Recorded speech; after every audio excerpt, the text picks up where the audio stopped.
Olá, o Eberton do Programação Easy. No último vídeo, nós vimos como implementar o algoritmo da sequência de Fibonacci utilizando recursão. Vimos também que ele não é um algoritmo eficiente, ele é exponencial, pois faz chamadas recursivas repetidas. Nesse vídeo, eu vou mostrar para vocês como implementar o mesmo algoritmo utilizando programação dinâmica. Será que ele é eficiente? Vamos lá!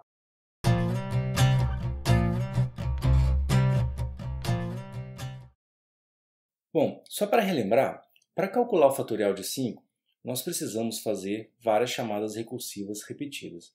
Olhem do meu lado esquerdo da árvore o que eu vou chamar de grupo do fatorial de 3. Eu tenho esse mesmo grupo do lado direito da árvore, chamadas repetidas recursivas. Se eu tivesse que calcular o fatorial de 6, por exemplo, eu teria aqui do lado direito da árvore o grupo do 4, mais chamadas recursivas repetidas. Por esse problema, o algoritmo é muito ineficiente. Observem também que para calcular o fatorial de um número, ou vamos, por exemplo, de 5, eu tenho que calcular o de 4, o de 3, o de 2 e assim por diante. Eu posso chamar isso de subproblemas. E esses subproblemas, eles são totalmente independentes. É aí que entra a programação dinâmica.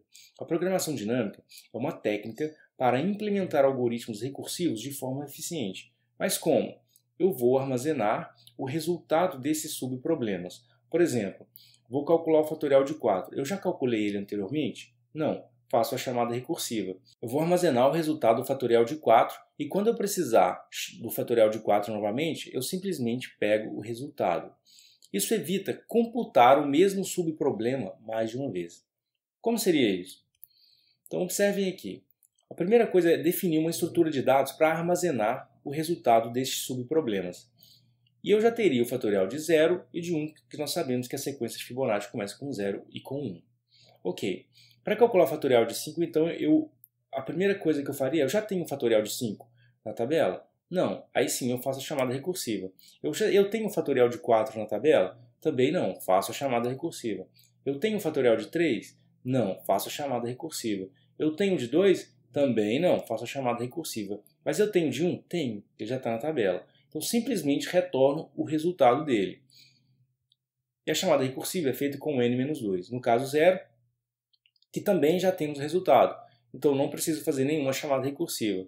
Então, ele armazena agora o resultado do fatorial de 2, que é 1.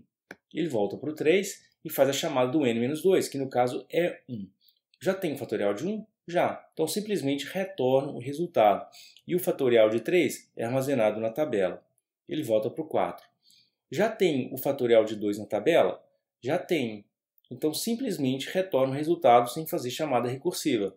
Ele armazena o fatorial de 4, que é 3. Aí ele volta para o n igual a 5 e chama o n-2, a recursão do n-2, que é 3. Já tem o fatorial de 3?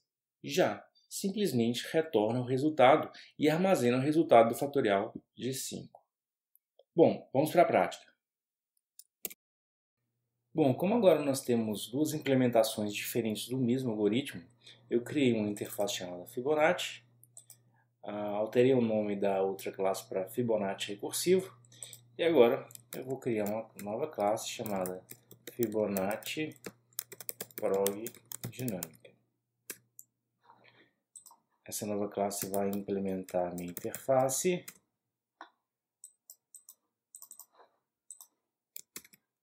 Implementar o método. Bom, ok. Bom, o que eu vou fazer é, primeira coisa é definir nossa estrutura de dados para armazenar o cálculo dos subproblemas. Então eu poderia definir aqui um array, que eu vou chamar de cache, e poderia passar o n. Porém, observe uma coisa aqui, ó. Eu não consigo criar um array em que o tamanho dele é um long. O número de elementos máximo de um array é do tamanho de um inteiro. Bom, eu poderia utilizar aqui uma array-list, teríamos também o mesmo problema. Então, por isso, eu defini, acho melhor utilizarmos um mapa em que a chave dele vai ser o n e o valor, o resultado. vou chamar de cache.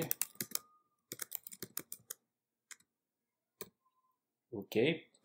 Bom, já vou definir aqui os valores iniciais, os valores da sequência, né? Os valores iniciais da sequência de Fibonacci, que para 0, Fibonacci é 0, e também para 1,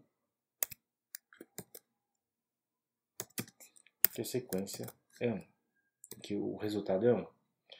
Agora, o que eu vou fazer é, vou chamar um outro método, que eu vou chamar de fib também, mas agora eu vou passar para ele o n e o cache.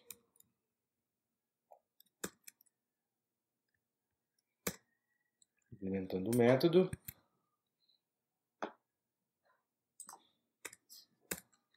A primeira coisa que eu vou fazer é, já tenho o Fibonacci de n no cache? Se tiver, eu simplesmente retorno. Então, se contém a chave n, o que eu vou fazer? Retorno o cache.get de n. Agora, caso contrário, o que eu vou fazer é, eu vou definir aqui uma variável chamada resultado, em que ele vai ser o quê? A chamada recursiva do Fibonacci. Então eu vou chamar o próprio fib, passando para ele n-1, vírgula o cache, mais o fib de n-2, passando o cache também. Depois que ele calcular isso, eu vou simplesmente armazenar isso no cache. Então, coloca no cache para mim o fatorial de n. E agora retorno o resultado. Bom, vamos ver se isso está funcionando. Vou criar uma nova classe aqui chamada, esse nome aqui, teste, Java Class Test. Ok? Para agilizar, eu vou copiar esse método aqui e jogar para cá.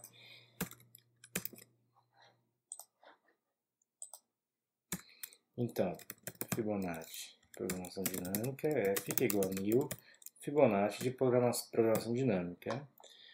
Bom, vamos ver se isso aqui vai funcionar. Vamos rodar. Sim, funcionou. Bom, eu montei um comparativo aqui entre o algoritmo utilizando a recursão e o algoritmo utilizando programação dinâmica. Então, nessa coluna eu teria o n, na segunda coluna o tempo de execução do algoritmo recursivo em milissegundos e na terceira o tempo de execução do algoritmo utilizando programação dinâmica também em milissegundos. Então, olha só, para o 40 foram necessários 336 milissegundos utilizando recursão. Já utilizando programação dinâmica, apenas 11 milissegundos. A diferença é grande. Olha para os 50. Enquanto que, utilizando o algoritmo recursivo, foram necessários 39 mil milissegundos, utilizando programação dinâmica, foram necessários apenas 9 milissegundos. Para os 57, foram necessários 17 minutos para calcular a sequência de Fibonacci, enquanto que utilizando programação dinâmica, apenas 10 milissegundos. Então a diferença é realmente grande. O gráfico mostra bem essa diferença. A linha azul aqui, que mostra o tempo de execução do algoritmo recursivo, ela cresce rapidamente, enquanto que a linha vermelha, que é o algoritmo utilizando programação dinâmica, ela está sempre muito próximo de zero. Então podemos concluir que, utilizando programação dinâmica, a complexidade desse algoritmo ela é O de n. Porém, como eu estou utilizando mais espaço, a complexidade de espaço também será O de n, pois eu preciso de n espaços na memória para armazenar o resultado dos subproblemas da sequência de Fibonacci. Agora, vamos implementar o mesmo algoritmo sem utilizar recursão e também sem utilizar um cache. A sequência de Fibonacci, o próximo elemento é o somatório dos elementos anteriores. Então o que eu vou fazer? Eu vou ter uma variável aqui chamada penúltimo, que ela vai receber 0. e o long, o último, que vai ser o número 1. Então observem que eu simplesmente estou definindo como a sequência de Fibonacci começa. E agora, eu vou fazer um laço de repetição do i, começando de 2, porque eu já tenho os dois primeiros, o de 0 e o de 1. E vou fazer ele até o n. E vou incrementar ele de 1 em 1. Então, o que eu tenho que fazer? Vou definir aqui uma outra variável chamada atual, que é igual a 0. E vou fazer o quê? O atual vai ser o quê? O somatório do penúltimo mais o último. E agora, o penúltimo vai ser igual ao último. E o último vai ser o quê? Igual ao atual. Agora, eu simplesmente vou retornar o atual. Vou pegar um caso base aqui, que é se o i for igual a 1, então i, n for igual a 1, eu retorno 1. Bom, vamos ver se está funcionando. Eu já tenho aqui uma classe para testar. Fibonacci de 56. Vamos rodar.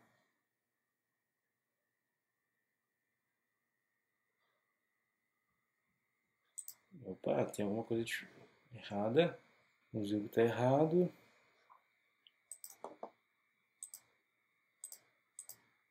Não 5. Aqui é igual a n. Vamos rodar de novo. Agora sim. Bom, então hoje vimos um pouco sobre programação dinâmica. Vimos que é uma boa técnica para a otimização de algoritmos, porém, ele utiliza mais espaço, mais memória. Também vimos uma terceira implementação do algoritmo de Fibonacci, em que não utilizamos nem recursão e também não foi necessário definir nenhum cache. E ele também tem complexidade linear. É isso, pessoal. Até a próxima.